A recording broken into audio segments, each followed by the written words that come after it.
Hello viewers, welcome back to my channel. শীতের সকালে পিঠা খেতে কার না ভালো লাগে, আর যদি সেটা হয় গরম গরম ডিম চিতই, তাহলে তো কথাই নেই। তাহলে চলুন কিভাবে খুব সহজে এবং স্বল্প সময়ে ডিম চিতই তৈরি করা যায় সেই রেসিপিটি দেখে নিই। আমি এখানে মেজারমেন্ট কাপের 2 কাপ পরিমাণ চালের গুঁড়ো নিয়ে নিচ্ছি, হাফ চামচ লবণ। এবার নর্মাল টেম্পারেচারে পানি একটু একটু করে মিক্স করতে হবে ব্যাটার তৈরি করার জন্য। একবারে ঢালতে যাবেন না, এতে করে পাতলা হয়ে যেতে পারে।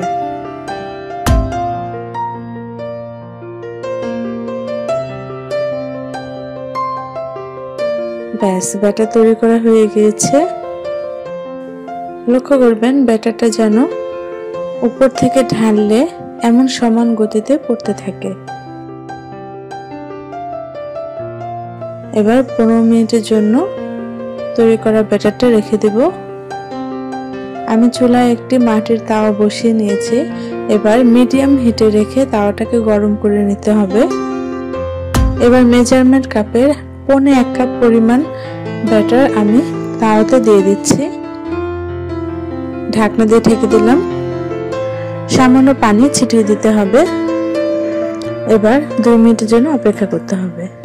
দেখুন পিঠাটা মাঝখানে এখনো কাঁচা কাঁচা ভাব আছে। এবার আমি একটি ডিম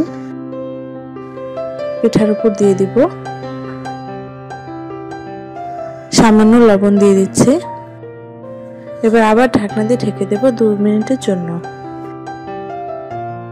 ব্যাস, তৈরি হয়ে গেল মজাদার ডিম পিঠা। এবার আমি নামিয়ে সার্ভ করে নেব। ভিউয়ার্স, যদি ভালো লাগে অবশ্যই লাইক এবং শেয়ার করতে ভুলবেন না, এবং কমেন্ট করে জানাবেন কেমন হলো। সবাই ভালো থাকবেন, সুস্থ থাকবেন। দেখা হবে অন্য কোনো রেসিপি নিয়ে।